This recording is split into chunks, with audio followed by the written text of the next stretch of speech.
Manager চাচা, আপনাকে আমি লাস্ট ওয়ার্নিং দিচ্ছি। আজকে মানে আজকের মধ্যে যেখান থেকে পারেন একটা ছেলে ধরে নিয়ে আসুন। আমাকে আজকে বিয়ে করতে হবে।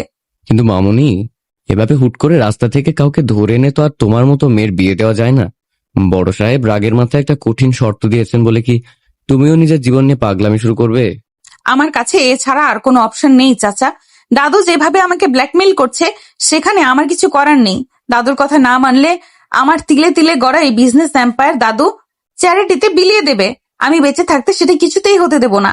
আমি মানছি বড়বাবু একটা কড়া কথা বলে ফেলেছেন, কিন্তু তুমি তো শান্ত মাথায় সিদ্ধান্ত নিতে পারতে। হুট করে অপরিচিত কাউকে বিয়ে করাটা কি ঠিক হবে? চাচা, আমি কোনো লজিক শুনতে চাই না। আমি দাদুর থেকে মাত্র 24 ঘন্টা সময় নিয়েছি। এর মধ্যে আমি বিয়ে করে তাকে দেখিয়ে দিতে চাই যে আরিশা চৌধুরী যা বলে তা করে দেখায়। আপনি শুধু আমার একটা উপকার করুন। টাকার খুব প্রয়োজন, এমন একটা ছেলে জোগাড় করে দিন। কিন্তু মামুনি, এখনকার ছেলেরা যেরকম সুবিধাবাদী, খোঁজ খবর না নিয়ে এমন সিদ্ধান্ত নেওয়াটা কি ঠিক হবে?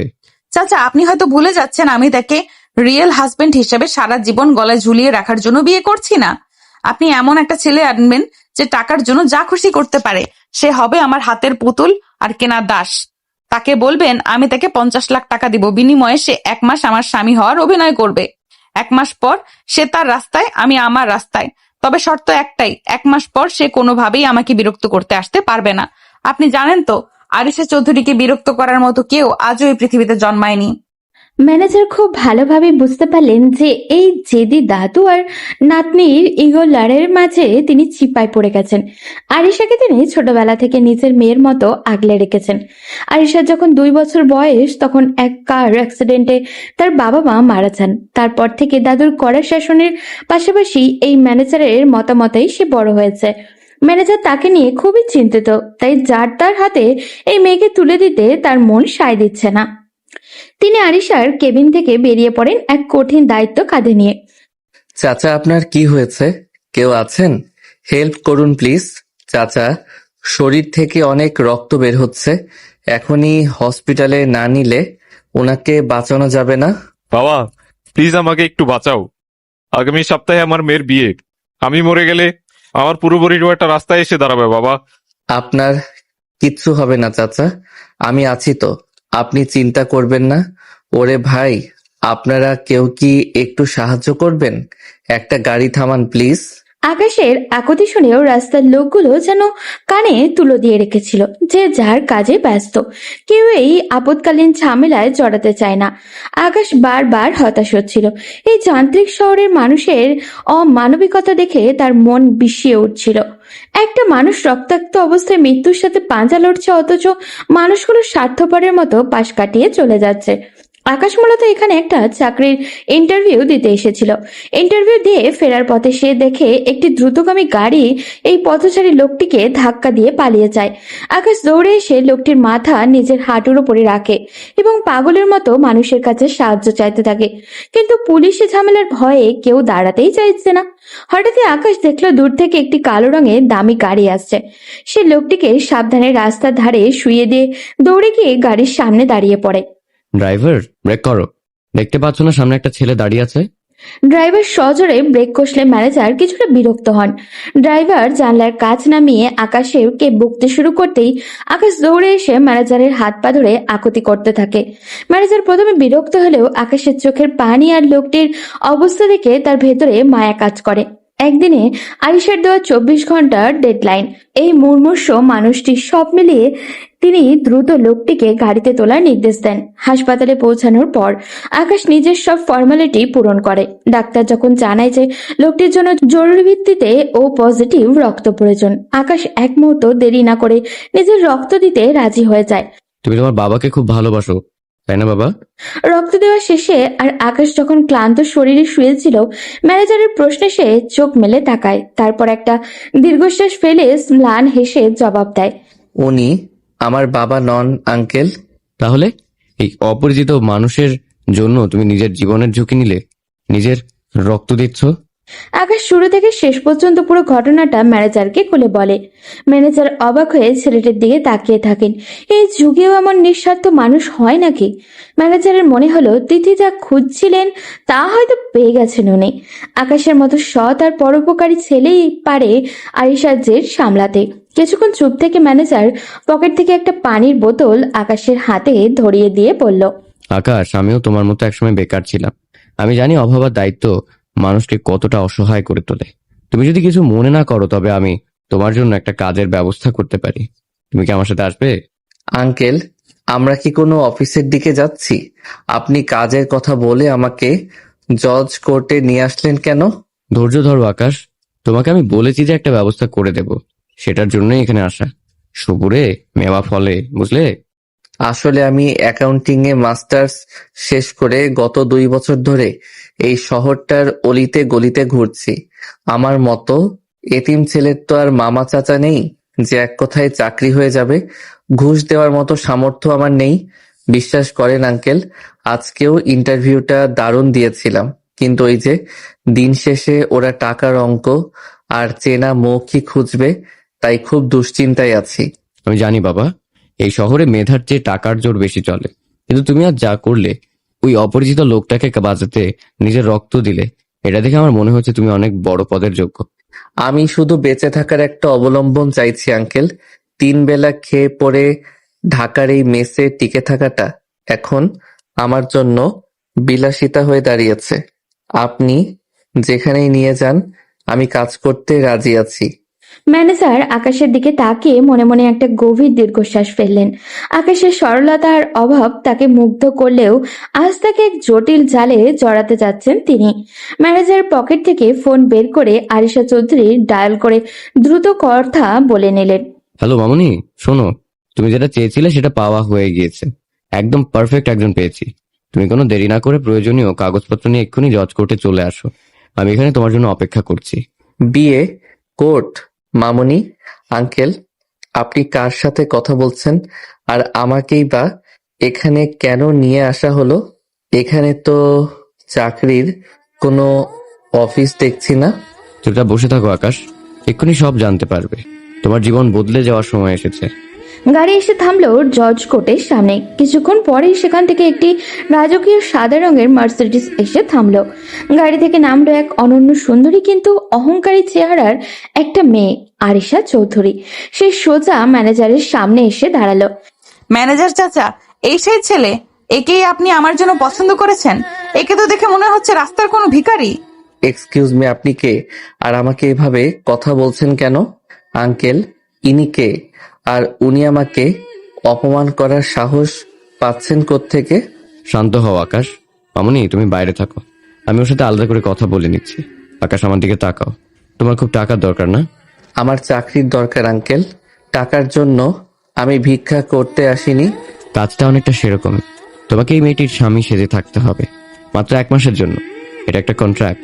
এই 1 মাসে তুমি যা চাইবে তাই পাবে, আর 1 মাস শেষ হলে তোমাকে নগদ 50 লাখ টাকা দেওয়া হবে। কি বলছেন আপনি এসব? আপনার কি মাথা ঠিক আছে? বিয়ের মতো একটা পবিত্র সম্পর্ক নিয়ে আপনারা ব্যবসা করতে চাইছেন। আমি গরিব হতে পারি, কিন্তু আমার ব্যক্তিত্ব বিক্রি করতে আসিনি। টাকা দিয়ে কি সব কেনা যায়? আমি এই ডিল মানি না। দেখেছেন চাচা, ছোট লোকের আবার ব্যক্তিত্ব। শোনো ছেলে, এই ড্রামা বন্ধ করো। তোমার মতো হাজারটা ছেলে আমার পেছনে ঘুরঘুর করে শুধু এক নজর দেখার জন্য। তোমাকে আমি স্বামী হওয়ার কোনো পার্মানেন্ট লাইসেন্স দিচ্ছি না। শুধু দাদুর জেদ ভাঙার জন্য তোমাকে আমার একটা দাস হিসাবে দরকার। 50 লাখ টাকা তোমাকে তোমার 7 গোষ্ঠী একসাথে চোখে দেখেনি। রাজি হলে হও, না হলে আবার ওই ফুটপাতে গিয়ে শুয়ে থাকো। আপনি ঠিক বলেছেন মিস চৌধুরী, আমি ফুটপাতে শুতে পারি, কিন্তু নিজের আত্মা বিক্রি করতে পারি না। আঙ্কেল, আপনি আমাকে চাকরির কথা বলে এখানে এনে চরম অপমান করলেন। আমি আসছি। আকাশ, 1 মিনিট দাঁড়াও। আবেগ দিয়ে পৃথিবী চলে না বাবা। তুমি এখান থেকে বেরিয়ে যাবে, তারপর কি হবে? আবার সেই ম্যাচে যাবে।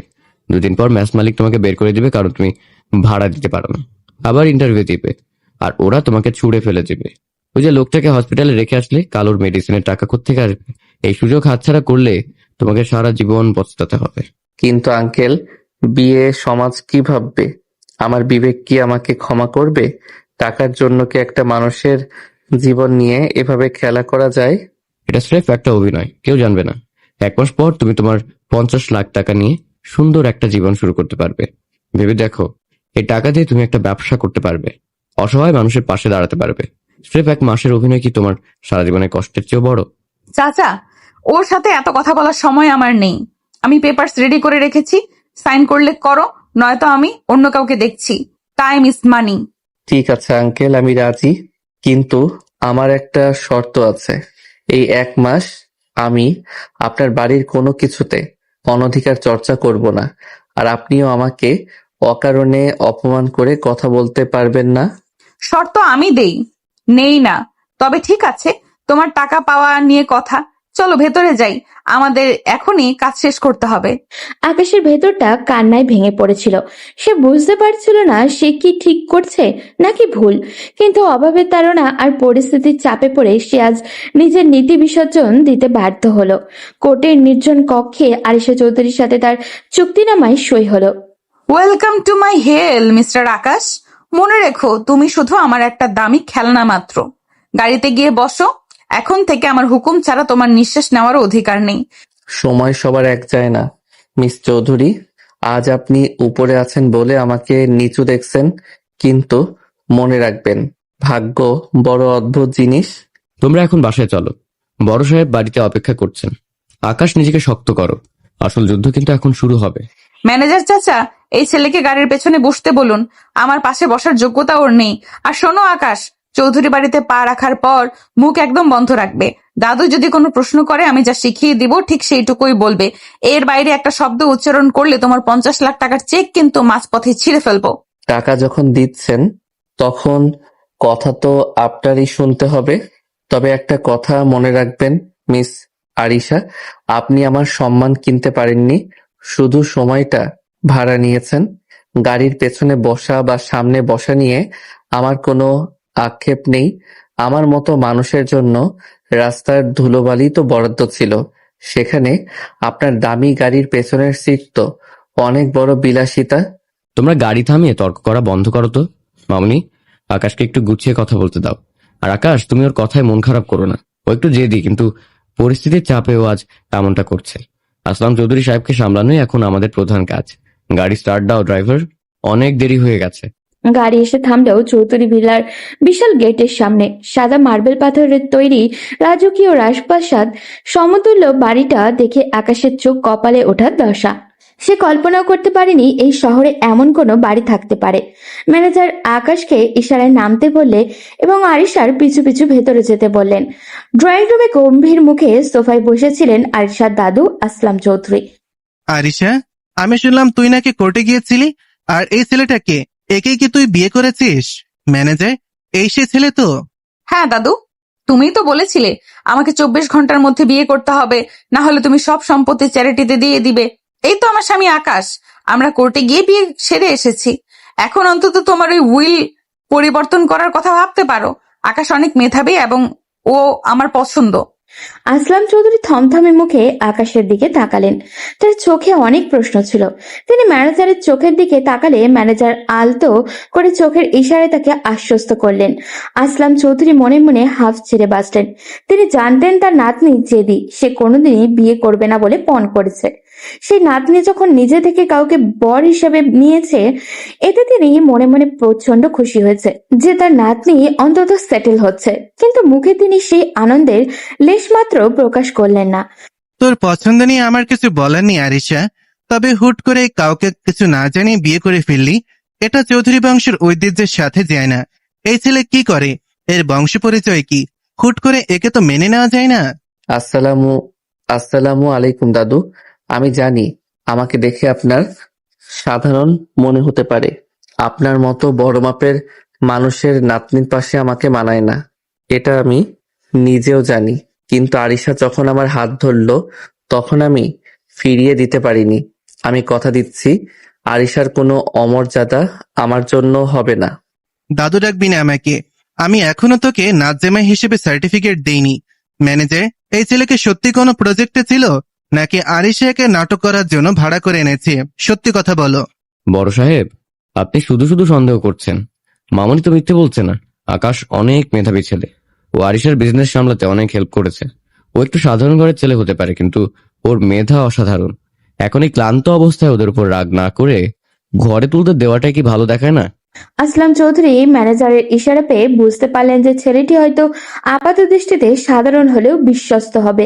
নাতনি শেষ পর্যন্ত সংসার শুরু করছে, এই আনন্দে তিনি মনে চেপে রাখলেন। তিনি আকাশের দিকে তীক্ষ্ণ দৃষ্টিতে তাকিয়ে রইলেন। আকাশ নিজের ভেতরে চলা অস্থিরতা চেপে রেখে আসলাম চৌধুরীর পায়ের কাছে গিয়ে সালাম করার জন্য নিচু হলো। তার এই বিনয় দেখে দাদু মনে মনে বেশ খুশি হলেন। ঠিক আছে, আপাতত আমি মেনে নিচ্ছি তোদের বিয়ে, কিন্তু মনে রাখিস আরিশা, আমি তোদের ওপর নজর রাখবো। আর আকাশ, আজ থেকে তুই এই বাড়িতেই থাকবি। আমি তোকে অবজার্ভ করতে চাই, দেখি তুই আমার নাতনির যোগ্য কিনা। কাল সকালে নাস্তার টেবিলে আমি তোর সাথে গল্প করব। ও আমার সাথেই থাকবে দাদু। চলো আকাশ আমার রুমে। ম্যানেজার চাচা, দাদুর চেক আপের সময় হয়েছে, আপনি ওনাকে ওনার রুমে দিয়ে যান। দাদু, তুমি বেশি চিন্তা করো না, এখন রেস্ট নাও। আরিশা তরতর করে সিঁড়ি বেয়ে উপরে উঠে গেল। আকাশ একবার ম্যানেজারের দিকে তাকালো। ম্যানেজার চোখ বন্ধ করে তাকে সাহস দিলেন। আকাশ ধীর পায়ে আরিশার রাজকীয় রুমের দিকে এগিয়ে গেল। রুমের ভেতরে ঢোকা মাত্রই আরিশা ঝট করে দরজাটা ভেতর থেকে লক করে দিল এবং আকাশের দিকে কঠোর চোখে তাকালো। How dare you! তুমি আমার দাদুর পা ছুঁয়ে সালাম করতে গেলে কেন? আমি তোমাকে কি বলেছি? তুমি এখানে আমার কেনা গোলাম হয়ে এসেছো, আমার পরিবারের আপন হতে আসোনি। বেশি ড্রামা করার চেষ্টা করবে না। আমি পরিস্থিতি সামাল দেওয়ার জন্য ওটা বলেছি। আপনার দাদু যা মানুষ, তাতে একটু নমনীয় না হলে উনি তখনই আমাদের উপর সন্দেহ করতেন। আর সালাম করাটা আমার সংস্কার। বড়দের সম্মান করতে টাকা লাগে না। মিস আরিশা, আপনি টাকা দিয়ে অভিনয় কিনতে পারেন, কিন্তু মানুষের আদব কায়দা কিনতে পারেন না। লেকচার বন্ধ করো। এই রুমের ওই কোনার একটা ছোট্ট সোফা আছে, ওখানে তোমার থাকার জায়গা। বিছানার ধারে কাছে আসার চিন্তাও করবে না। আর কাল সকালে দাদুর সাথে নাস্তা করার সময় যেন কোনো ভুল না হয়। এখন যাও, আমার চোখের সামনে থেকে দূর হও। আমার অসহ্য লাগছে তোমাকে দেখতে। আমারও খুব একটা ভালো লাগছে না এই গোল্ডেন কেজে বন্দি হতে, তবুও থাকতে হচ্ছে। শুভরাত্রি মিস চৌধুরী। আকাশ সোফায় গিয়ে বসলো। জানলার ওপাশে অন্ধকার আকাশটা দেখছিল ও। আজ থেকে তার জীবনে এক নতুন এবং যন্ত্রণাদায়ক অধ্যায় শুরু হলো। অন্যদিকে আরিশা এবং তার ড্রেসিং টেবিলের সামনে দাঁড়িয়ে ভাবছি, দাদু কি আসলে তাদের বিয়েটা বিশ্বাস করেছে, নাকি কোনো নতুন চাল চালছে? ম্যানেজার, এইদিকে আয়। তুই কি ভেবেছিস আমি কিছুই বুঝিনি? আরিশা জেদ করে একটা কিছু করলো আর তুই ওকে সায় দিলি, যারটার সাথে আমার নাতনিকে বিয়ে দিয়ে দিলি। এই ছেলের পরিচয় কি সত্যি করে বলতো? বড় সাহেব, আপনি শুধু শুধু উত্তেজিত হচ্ছেন। আমি আরিশা মামুনিকে ছোটবেলা থেকে দেখে আসছি। আমি কি ওর কোনো ক্ষতি হতে দেব? আকাশকে আমি নিজেই পছন্দ করেছি। ও এতিম হতে পারে, কিন্তু ওর মনের ভেতর যে বিশালতা আছে তা আমি আজ নিজের চোখে দেখেছি। ইতিম মানে ওর কেউই নেই? তুই কি পুরো ঘটনা জানিস? আমাকে খুলে বল সবটা। বড় সাহেব, ছেলেটা আজ একটা অপরিচিত রক্তাক্ত মানুষকে বাঁচানোর জন্য নিজের ইন্টারভিউ ছেড়ে দিয়েছে, নিজের শরীরে রক্ত দিয়েছে। ওর পকেটে একটা টাকা নেই, অথচ ও মানুষটাকে বাঁচানোর জন্য পাগল হয়ে গিয়েছিল। আরিশা মামুনি যখন শর্ত দিল যে একটা ছেলে লাগবেই, তখন আমার মনে হলো আকাশের চেয়ে ভালো আর কেউ হতে পারে না। আমি ওকে পুরো ডিলের কথা বলেছি। ও প্রথমে মানেনি, কিন্তু অভাব আর পরিস্থিতি ওকে বাধ্য করেছে। তার মানে এটা শুধুই একটা কন্ট্যাক্ট? আরিশা ওকে ভাড়া করে এনেছে দাদুর সম্পত্তি বাঁচানোর জন্য? সত্যি ম্যানেজার, এই যুগে এমন নিঃস্বার্থ ছেলে আছে যে অন্যের জন্য নিজের রক্ত দেয়। আকাশকে দেখে আমার প্রথম থেকেই আলাদা মনে হচ্ছিল। তবে শুধু রক্ত দিলেই তো হবে না, আরিশার স্বামী হওয়ার যোগ্যতা ওর আছে কিনা তা আমাকে বাজিয়ে দেখতে হবে। ছেলেটা যদিও আসলে খাঁটি হয়, তবে এই মিথ্যা বিয়েটাকেই আমি সত্যি করে দেব। এখন যা, আমাকে একটু একা থাকতে দে। আসলাম চৌধুরী রাতে ভালো করে ঘুমাতে পারলেন না। একদিকে তার নাতনির জেদ আর অন্যদিকে আকাশের মতো এক অদ্ভুত ছেলের উপস্থিতি তার মনে দোলা দিচ্ছিল। তিনি মনে মনে এক নতুন চাল চালার পরিকল্পনা করলেন। পরদিন সকালে চৌধুরীবিলার ডাইনিং টেবিলে এক রাজকীয় নাস্তার আয়োজন করা হয়েছে। আসলাম চৌধুরী গম্ভীর মুখে বসে আছেন। ঠিক তখনই আরিশা আর আকাশ সিঁড়ি দিয়ে নেমে আসে।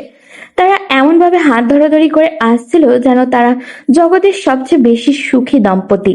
গুড মর্নিং দাদু, তুমি কি আমাদের জন্য অপেক্ষা করছো? সরি, আজ উঠতে একটু দেরি হয়ে গেল। আসলে নতুন জীবন শুরু করেছি তো, কত কথা যে জমেছিল কাল রাতে, তাই না আকাশ? হ্যাঁ দাদু, আরিশার সাথে কথা বললে সময় কিভাবে কেটে যায় বোঝাই যায় না। ও এত সুন্দর করে গুছিয়ে কথা বলে যে আমি মুগ্ধ হয়ে শুনি। আপনি কি কাল রাতে ভালো করে ঘুমিয়েছেন?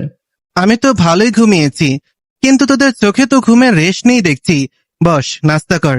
আকাশ, তুই কি শুধু আরিশার রূপেই মুগ্ধ, নাকি ওর শাসনও সহ্য করতে পারবি? আমার নাতনি কিন্তু বেশ রাগী। কি যে বলো না দাদু, আকাশ জানে আমাকে কিভাবে সামলাতে হয়। ও আমার জন্য এক বাটি ওটস বানাতে চেয়েছিল, আমি বারণ করেছিলাম, বললাম আমাদের বাড়িতে এত লোক আছে, তোমার কষ্ট করার দরকার নেই। ও কিন্তু ভীষণ কেয়ারিং। আকাশ, নাও এই স্যান্ডউইচটা খাও তো। তুমিও খাও আরিশা। তোমার শরীরের যত্ন নেওয়া তো এখন আমার প্রথম দায়িত্ব। দাদু, আপনি বিশ্বাস করবেন না, আরিশা আমার লাইফে আসার পর আমি নিজেকে খুব ভাগ্যবান মনে করছি। ওর মতো একজন পার্টনার পাওয়া ভাগ্যের ব্যাপার। ভাগ্য কিনা সেটা তো সময় বলবে। আকাশ, তুই তো অ্যাকাউন্টিং এ মাস্টার্স করেছিস। আরিশা বলছিল তুই নাকি ওর প্রজেক্টে হেল্প করেছিস। তা আগামী সপ্তাহ থেকে আমাদের হেড অফিসে জয়েন করছিস তো? আমি চাই তুই আমাদের নতুন কনস্ট্রাকশন প্রজেক্টের অডিটটা নিজের হাতে করবি। দাদু, ওকে এখনই অফিসে নিতে চাইছো কেন? মাত্র তো বিয়ে হলো, আমরা একটু সময় কাটাতে চাই। ও তো আমার সাথেই কাজ করছে। আরে নাজ্জেমাই যদি অফিসের কাজে হাত না দেয়, তবে আমি শান্তি পাবো কিভাবে? আকাশ, তোর কোনো আপত্তি নেই তো? নাকি তুই শুধু স্ত্রীর আঁচল ধরেই থাকবি? আমার কোনো আপত্তি নেই দাদু। আপনি যখন দায়িত্ব দিচ্ছেন, আমি সাধ্যমতো চেষ্টা করব আপনার ভরসা রাখতে। আরিশা তো আছেই আমাকে গাইড করার জন্য। আরিশা, দাদু যখন বলছে তখন আমি অফিসে গেলে উনিও খুশি হবেন, তাই না? আরিশা দাঁতে দাঁত চেপে আকাশের দিকে তাকিয়ে হাসলো। সে বুঝতে পারলো আকাশকে অফিসে নেওয়া মানেই দাদুর নতুন কোনো পরীক্ষা। নাস্তা টেবিলে হাসি খুশি অভিনয়ের আড়ালে একটা শীতল লড়াই শুরু হয়ে গেছে। আকাশ খুব চমৎকার ভাবে আরিশার সাথে তাল মিলিয়ে কথা বলছিল, যা দেখে আসলাম চৌধুরীর সন্দেহ আরো দানা বাঁধছে। নাস্তা শেষ করে আসলাম চৌধুরী যখন ওখান থেকে উঠে গেলেন, আরিশা আকাশের কানের কাছে ফিস ফিস করে বলে উঠল, এই যে মিস্টার অ্যাক্টর, বেশি ওভার অ্যাক্টিং করতে যেও না। দাদুর সামনে হাত ধরলে কেন? আর দাদুকে কথা দিলে কেন যে তুমি অফিসে যাবে? তুমি জানো না ওটা কতটা রিস্কি? দাদুর সামনে হাত না ধরলে উনি সন্দেহ করতেন। আর অফিসে যাওয়ার অফার উনি এমনভাবে দিয়েছেন যে না করার উপায় ছিল না। আমি তো শুধু আপনার স্ক্রিপ্ট ফলো করছি মিস চৌধুরী। আপনার দাদু কিন্তু আমাদের অভিনয়ের উপর পিএইচডি করার ক্ষমতা রাখেন, তাই একটু তো ন্যাচারাল হতেই হবে। চুপ করো। অফিসে গিয়ে যদি কোনো গোলমাল করো তবে 1 মাসের আগেই তোমাকে জেলখানায় পাঠিয়ে দেব। এখন যাও, রেডি হয়ে নাও, ম্যানেজার চাচার সাথে অফিসে যাবে। আর মনে রেখো, ওখানে তুমি আমার স্বামী নও, একজন সাধারণ এমপ্লয়ি মাত্র। আকাশ নিজের দীর্ঘশ্বাস চেপে নিজের কামরার দিকে গেল। সে জানতো এই অভিনয়ের পথটা খুব একটা সহজ হবে না। দাদুর তীক্ষ্ণ নজর আর আরিশার দম্ভের মাঝখানে তার নিজেকে প্রমাণ করতে হবে। আকাশ যখন তৈরি হয়ে নিচে নেমে আসে, সে দেখলো আসলাম চৌধুরী দরজার কাছে গিয়ে দাঁড়িয়ে আছে। তার চোখের দৃষ্টি বলছে আকাশের আসল পরীক্ষা তো মাত্র শুরু হলো। অফিসের এসি কেবিনে বসে আছে আরিশা, ল্যাপটপের দিকে তাকিয়ে রাগে ফুঁসছে ও। ইন্ডিয়ান ক্লায়েন্টের সাথে আজ বিকালে মিটিং, অথচ গত কয়েকদিন ধরে তাদের দেওয়া অডিট ফাইলে একটা বড় অঙ্কের টাকার অমিল দেখা যাচ্ছে। ম্যানেজারের পাশে দাঁড়িয়ে ভয়ে ভয়ে আরিশার অবস্থা পর্যবেক্ষণ করছিলেন। ঠিক তখনই আকাশ কফির কাপ হাতে কেবিনে ঢোকে। ম্যানেজার চাচা, আমার অফিসের এই হাই পেড অ্যাকাউন্টসরা কি সবাই ঘাস কাটে? ম্যানেজার চাচা, আমার অফিসের এই হাই পেড অ্যাকাউন্টেন্টরা কি সবাই ঘাস কাটে? সামান্য একটা কনভার্সন রেটের গ্যাপ তারা বের করতে পারছে না। আজ মিটিং এ যদি ক্লায়েন্টরা এই গরমিল নিয়ে প্রশ্ন তুলে তবে আমার রেপুটেশন কোথায় গিয়ে দাঁড়াবে?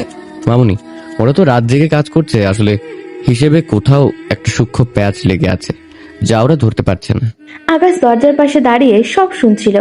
আয়েশা তাকে স্রেফ একজন অশিক্ষিত গ্রামের ভূত মনে করে, তাই সে তার দিকে ফিরেও তাকাচ্ছিল না। আকাশ পা বাড়িয়ে টেবিলের সামনে গিয়ে দাঁড়ালো। মিস আরিশা, যদি কিছু মনে না করেন, সমস্যাটা কি আমি একবার দেখতে পারি? তুমি দেখবে? আকাশ, তুমি হয়তো ভুলে যাচ্ছ এটা কোনো পাড়ার মুদি দোকানের হিসাব না, কোটি কোটি টাকার ইন্টারন্যাশনাল ট্রানজাকশন।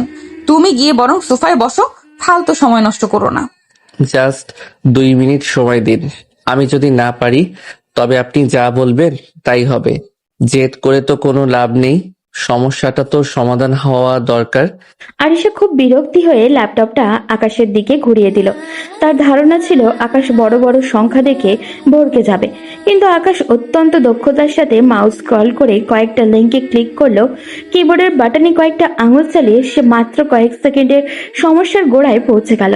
এই যে দেখুন, আপনার অ্যাকাউন্ট সেকশন থেকে ইন্ডিয়ান রুপির বদলে ইন্টারপোল রেটটা ভুল কারেন্সিতে ধরা হয়েছে, যার কারণে হিসেবে গ্যাপটা আসছে। আমি এখন ফিক্সড করে দিয়েছি, আপনি চাইলে চেক করে নিতে পারেন। কি সলভ হয়ে গেছে? এটি কিভাবে সম্ভব? আমার হেড অ্যাকাউন্ট তো বললো এতে সফটওয়্যার গ্যাপ আছে।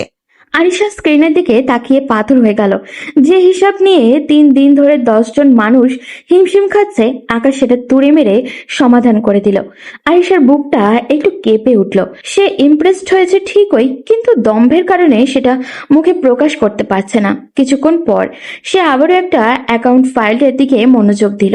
হঠাৎই সেখানে বড় একটা গরমিল তার চোখে পড়ল। এই যে মিস্টার অ্যাকাউন্টেন্ট, এদিকে আসো। এটা কিসের হিসাব দিয়েছো? এখানে তো 2 লাখ টাকার কোনো হদিশ নেই। তুমি কি আমার টাকা চুরি করার ফন্দি করেছো? ম্যাম, আমি তো সব ভাউচার মিলিয়ে এন্ট্রি দিয়েছি। আমি জানি না এই ভুলটা কিভাবে হলো। জানি না মানে কি? তোমাদেরকে আমি ফালতু বেতন দেই? অযোগ্য কোথাকার! Get out from my office, এখনই বের হও। আরিশার চিৎকারে অফিসের সবাই তথস্থ। আরিশা চৌধুরী যেন কতটা রাগী এবং অহংকারী তা অফিসের পিয়ন থেকে অফিসার সবাই জানে। অ্যাকাউন্টেন্ট মন খারাপ করে মাথা নিচু করে বেরিয়ে যাওয়ার সময় আকাশ ইশারায় তাকে থামালো। সে নিজের ল্যাপটপ নিয়ে এগিয়ে এলো। রাগ করবেন না মিস আরিশা, ওনার কোনো ভুল নেই। ভুলটা আসলে ম্যানুয়াল এন্ট্রিতে নয়, ভেন্ডরের পাঠানো ইনভয়েসে হয়েছে। দেখুন, এই কোম্পানিটি একই ভাউচার ডাবল সাবমিট করেছে। আপনার স্টাফরা সেটা খেয়াল করেনি ঠিকই, কিন্তু তারা চোর নয়। আকাশ কিবোর্ডে দ্রুত হাতে টাইপ করে ডাটাগুলো রিসেট করে দিল। অ্যাকাউন্টের সেই জটিল মিসম্যাচ কয়েক মুহূর্তের মধ্যে মিল খেয়ে গেল। আয়েশা এবার আর নিজেকে সামলাতে পারল না। সে অপলক দৃষ্টিতে আকাশের দিকে তাকিয়ে রইল। এই দক্ষতা কোনো অশিক্ষিত মানুষের হওয়ার কথা নয়। অ্যাকাউন্টেন্ট রুম থেকে বেরিয়ে যাওয়ার পর আকাশ নিজের পকেটে হাত দিয়ে শান্ত হয়ে দাঁড়ালো। ম্যানেজার চাচা, ও তো দেখি কম্পিউটারে আমার চেয়েও ফাস্ট। আকাশ কি কোনোভাবে শিক্ষিত? মানে কোনো কোর্স টোর্স করেছে নাকি? মামুনি, তুমি যাকে গ্রামের ভূত ভাবছো, সে শুধু শিক্ষিত না, ও ঢাকা বিশ্ববিদ্যালয় থেকে অ্যাকাউন্টিং এ ফার্স্ট ক্লাস নিয়ে মাস্টার্স কমপ্লিট করেছে। ওর মেধা আপনার এই অফিসের সবার চেয়ে অনেক বেশি। হোয়াট? ঢাকা বিশ্ববিদ্যালয় থেকে মাস্টার্স? আকাশ, তুমি আমাকে কাল এগুলো বলনি কেন? তুমি তো আমাকে একবারও বললে না যে তুমি অ্যাকাউন্টিং এ স্টুডেন্ট। কাল তো আপনি আমার বায়োডাটা দেখার চেয়ে আমাকে অপমান করাতেই বেশি ব্যস্ত ছিলেন। আমি যখন কথা বলতে চেয়েছি, আপনি বলেছেন শর্ত আমি নেই না। তাই ভাবলাম আমার ডিগ্রির চেয়ে আপনার 50 লাখ টাকাটাই হয়তো আপনার কাছে বেশি দাবি। আর সে স্তব্ধ হয়ে চেয়ারে বসে পড়ল। সে ভাবতেও পারেনি এমন একটা হীরা সে কাল রাস্তা থেকে কুড়িয়ে এনেছে। যে ছেলেটি ইন্টারভিউর জন্য হাহাকার করছিল, সে আসলে কতটা যোগ্য তা আজ হাড়ে হাড়ে বুঝতে পারল। আরিশার ভেতরে এক অদ্ভুত অস্বস্তি শুরু হলো। সে কি তবে সত্যি ভুল মানুষের সাথে ভুল ব্যবহার করে ফেলেছে? বড় সাহেব, আজ অফিসে যা হয়েছে তা অবিশ্বাস্য। আপনার নাতনি যাকে অশিক্ষিত ভেবে অবজ্ঞা করছিল, সেই আকাশ আজ অফিসের সবচেয়ে বড় অডিট প্রবলেমটা চুটকিতে সলভ করে দিয়েছে। আরিশা মামুনি তো পুরো বনে গেছে। আমি জানতাম ম্যানেজার, এই ছেলের চোখের দিকে তাকালে বোঝা যায় ও কতটা স্বচ্ছ আর বুদ্ধিমান। তা আরিশার রিয়াকশনটা কেমন ছিল? মামুনি যখন শুনলো আকাশ ঢাকা বিশ্ববিদ্যালয়ে গোল্ড মেডালিস্ট হওয়ার মতো ছাত্র ছিল, তখন ওর চেহারা দেখার মতো হয়েছিল। আরিশা মামুনি তো ওর বায়োডাটা দেখারও প্রয়োজন মনে করেনি, কিন্তু ছেলেটা আসলেই হীরা। অফিসের জটিল সব হিসেবে কারচুপিও এক নিমিষেই ধরে ফেলেছে। খুব ভালো। আমার নাতনিটা বড্ড বেশি অহংকারী হয়ে গেছে। আকাশের মতন মেধাবী আর ধৈর্যশীল ছেলের সান্নিধ্য হয়তো ওর ভেতরের মানুষটাকে একটু পাল্টাবে। তুই ছেলেটার ওপর নজর রাখিস, ওকে যেন কোনো অসম্মান না করা হয়। সন্ধ্যাবেলা আকাশ অফিস থেকে ফিরে সোজা আসলাম চৌধুরীর ঘরে চলে যায়। বড় সাহেব তখন চশমাটা টেবিলের উপরে রেখে ক্লান্ত হয়ে শুয়েছিলেন। আকাশ নিঃশব্দে ঘরে ঢুকে ওনার চশমাটা মুছে যথাস্থানে রাখলো এবং ওনার পায়ের উপরে কম্বলটা টেনে দিল। আসলাম চৌধুরী চোখ খুলে আকাশকে দেখে ম্লান হাসলেন।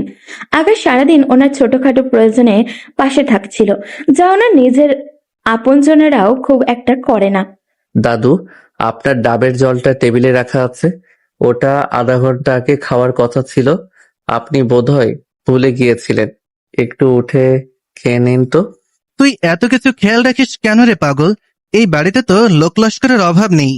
লোক থাকতে পারে দাদু, কিন্তু তারা তো কাজ করে নিয়ম মেনে, আর সেবা করতে হয় মন থেকে। আপনার সাথে কথা বললে আমার নিজের হারানো দাদার কথা মনে পড়ে যায়। আপনার কোনো দরকার থাকলে আমাকে নির্দ্বিধায় বলবেন।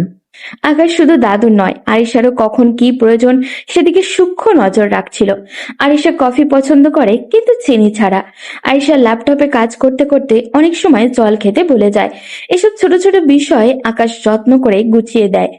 আরিশা রুম থেকে বেরিয়ে যখন দেখলো আকাশ তার স্টাডি টেবিলটা একদম গুছিয়ে রেখেছে এবং তার প্রিয় লেমন গ্রাস ট্রি ফ্লাক্সে ভরে রেখেছে, তখন সে কৃতজ্ঞ হওয়ার বদলে বিরক্তিতে ফেটে পড়ল। আকাশ, এই যে শোনো, তোমাকে কি আমি আমার পার্সোনাল অ্যাসিস্ট্যান্ট হিসেবে হায়ার করেছি, নাকি তোমাকে এই বাড়িতে ঝাড়ুদার হিসেবে আনা হয়েছে? আমি তো আপনার কোনো ক্ষতি করিনি মিস আরিশা। আপনার ঘরটা একটু অগোছালো ছিল, তাই গুছিয়ে দিয়েছি। আর রাতে আপনার লিকার চা খাওয়ার অভ্যাস আছে শুনলাম, তাই চাটা রেডি করে রেখেছি। আমি তোমাকে আমার লাইফে ইন্টারফেয়ার করতে মানা করেছি। তোমাকে এই বাড়িতে কাজের লোক হওয়ার জন্য আনা হয়নি। তুমি জাস্ট 1 মাস এখানে অতিথি হয়ে থাকবে, খাবে, যা প্রয়োজন নিবে, তারপর 1 মাস শেষ হয়ে গেলে চলে যাবে। Don't try to be a member of this family. আমার ব্যক্তিগত জিনিসে হাত দেওয়ার সাহস যেন আর না হয়। আপনি ঠিকই বলেছেন মিস চৌধুরী। আমি আসলে ভুলে গিয়েছিলাম যে আমি এখানে আপনার কেনা একজন দাস মাত্র। আমি আসলে মানুষ চাই, বুঝলেন? মানুষের সাথে মিশতে চাই। এই বড় পরিবারে এসে আমার কেন যেন একটু মায়া লেগে গিয়েছিল। নিজের তো কেউ নেই, তাই হয়তো একটু লোভ হয়েছিল। ভেবেছিলাম 1 মাসের জন্য হলেও একটা পরিবারের স্বাদ পাবো। ঠিক আছে, ক্ষমা করে দেবেন। আমি আর আপনার কোনো বিষয়ে মাথা ঘামাবো না। আকাশ ধীর পায়ে ঘর থেকে বেরিয়ে গেল। তার যাওয়ার সময়কার ওই বিষণ্ণ চেহারাটা আরিশার বুকে তীরের মতো বিঁধল। আরিশা জানলার ধারে গিয়ে দাঁড়ালো। তার মনে পড়ে গেল আকাশও তো তার মতোই এতিম। সে নিজে মা বাবাকে হারিয়েছে বলে দাদুর কাছে আগলে বড় হয়েছে, কিন্তু আকাশের তো কেউই নেই। তাকে কষ্ট দেওয়াটা কি ঠিক হলো? আরিশা মনে অনুশোচনায় ভরে উঠল। সে বুঝতে পারছিল সে একটা অন্যায় করে ফেলেছে, কিন্তু তার দীর্ঘদিনের লালিত অহংকার আর ইগো তাকে সরি বলতে বাধা দিচ্ছে। আমি কেন এমন করলাম? ও তো ভালোই করছিল, কিন্তু ও যদি আমার এত কাছে চলে আসে, তবে 1 মাস পর ও চলে যেতে দেখলে কি আমার কষ্ট হবে না? না আরিশা চৌধুরী, দুর্বল হওয়া চলবে না। ও শুধুই একটা কন্ট্রাক্ট। আরিশা তার মনে লড়াইয়ে জয়ী হতে পারছিল না। ওদিকে আকাশ সোফায় শুয়ে অন্ধকারের দিকে তাকিয়ে চোখের জল আড়াল করার চেষ্টা করছিল। এই রাজপ্রাসাদে সে একা, বড্ড বেশি একা। দামি খাবার আর দামি বিছানা তাকে শান্তি দিতে পারছে না, যতটা আরিশার একটা ভালো ব্যবহারের জন্য তার মন হাহাকার করছিল। গতকালের অপমানের পর আকাশ আজ অনেকটা নির্লিপ্ত। অফিসে এসে সে নিজের ডেস্কে মন দিয়ে কাজ করছে। আরিশা তার কেবিনে কাছের উপর থেকে বারবার আকাশের দিকে তাকাচ্ছিল। তার মনে এক অদ্ভুত অস্বস্তি। কাল রাতে ছেলেটাকে অনেক কড়া কথা শুনিয়েছে সে, কিন্তু আজ অফিসে এসে সে দেখলেও আকাশ যেন আরো বেশি সিরিয়াস। আজ কোম্পানির একটা বড় ইনভেস্টমেন্টের ডিল হওয়ার কথা, কিন্তু শেষ মুহূর্তে ডাটা অ্যানালাইসিসে কিছু জটিলতা দেখা দিয়েছে। ম্যানেজার চাচা, ইনভেস্টররা তো এখনই চলে আসবে। আমাদের তো প্রেজেন্টেশনের গ্রাফগুলো তো মিলছে না। এখন কি করা যায়? মামুনি, আকাশকে একবার ডেকে দেখবো? ও কাল যা পারফরমেন্স দেখিয়েছে আমার মনে হয় না ও এটা ঠিক করে দিতে পারবে। ডাকুন ওকে। তবে ও কি আসবে? কাল আমি ওকে একটু বকা দিয়েছিলাম। ম্যানেজার আকাশকে ডেকে আনলে আকাশ কোনো কথা না বলে সরাসরি ল্যাপটপ হাতে নিল। সে গত 3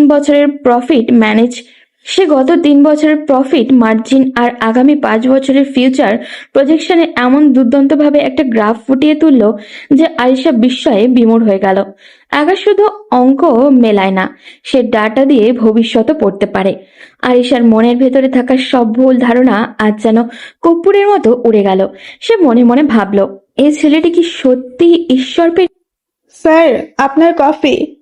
আকাশ মাথা তুলে দেখলো অফিসের রিসেপশনিস্ট রিয়া হাসি মুখে দাঁড়িয়ে আছে। রিয়া মেয়েটা খুব সুন্দর এবং চটপটে। কাল থেকেই সে লক্ষ্য করেছে এই নতুন ছেলেটার অসামান্য মেধা আর তার শান্ত স্বভাব। অফিসের বড় বড় অফিসাররাও যেখানে অহংকারকে মাটিতে পা ফেলে না, সেখানে আকাশের মতো একজন মেধাবী মানুষের এত সাধারণ আচরণ রিয়াকে মুগ্ধ করেছে। ও থ্যাংক ইউ, কিন্তু আমি তো কফি অর্ডার করিনি। আমি জানি আপনি করেননি, কিন্তু আপনার চেহারায় ক্লান্তির ছাপ দেখা যাচ্ছে, তাই ভাবলাম আমার পক্ষ থেকে 1 কাপ কফি আপনাকে সারপ্রাইজ হিসাবে দেই। আমি রিয়া, রিসেপশনে থাকি। আপনি তো আকাশ, তাই না? জি, আমি আকাশ। ধন্যবাদ কফির জন্য।